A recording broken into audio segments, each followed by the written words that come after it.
Hello everyone.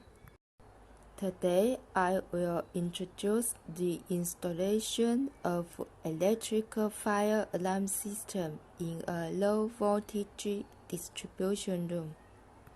This is the electrical fire monitoring panel.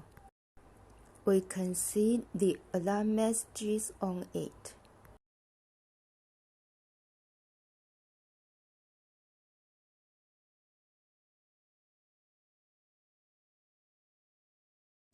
This is the low voltage distribution cabinet, low voltage free-out cabinet. Each outlet loop is equipped with a residual current transformer. Both live and neutral lines pass through the transformer.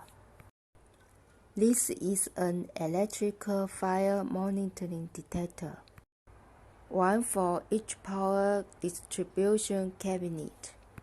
It's connected to the host by 485 communication line. Transmit the detected residual current value to the host.